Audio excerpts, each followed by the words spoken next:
À part qu'il y en a beaucoup qui vont faire des œufs de Pâques, comme la semaine passée, on a fait les petites palettes de chocolat en forme d'œuf. Aujourd'hui, j'avais le goût de faire des œufs de Pâques carrément différents de ce que l'on voit habituellement.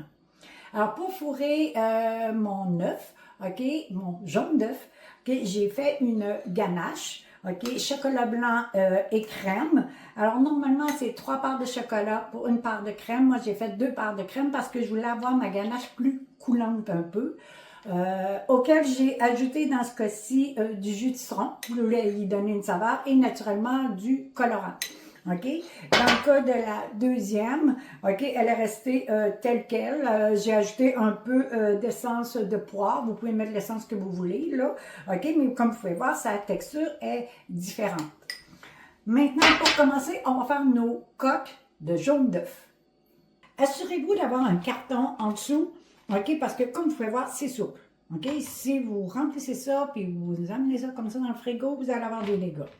OK? Alors, chocolat blanc auquel on ajoute du colorant à chocolat. Moi, là, j'ai mis du jaune avec un peu de rouge pour avoir un petit peu un jaune d'œuf parce que la couleur jaune d'œuf n'existe pas dans le colorant à chocolat. Très important, colorant à chocolat. Alors, on va venir faire nos petites coques de jaune d'œuf. Alors, on va mettre nos coques au froid. Alors, maintenant que nos coques ont refroidi, on va les garnir de notre jaune d'œuf, notre petite ganache. Alors, on vient remplir, fermer nos cavités, nos jaunes d'œuf. Maintenant, on remet au froid.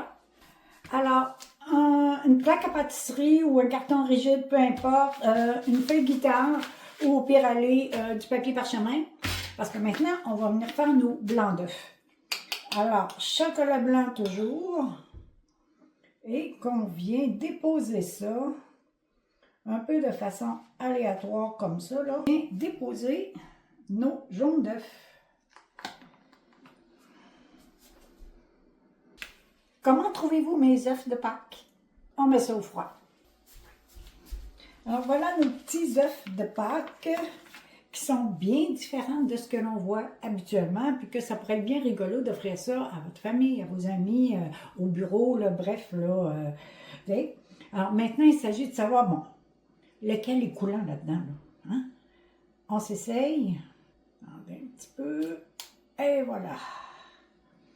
Alors, celui-là.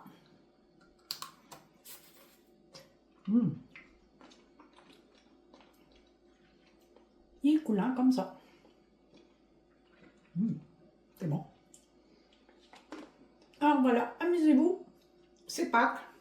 Puis c'est le fun. Alors pour faire mes fameux petits jaunes d'œufs, ok, j'ai pris le moule silicone SF006 qui est le plus petit parmi cette gamme-là. Mais vous pouvez faire des œufs plus gros là, ok? Vraiment plus gros. Vraiment très gros. Si vous avez le choix de faire la grosseur de vos œufs de Pâques qui sont particuliers, qui sont, je trouve, bien rigolos.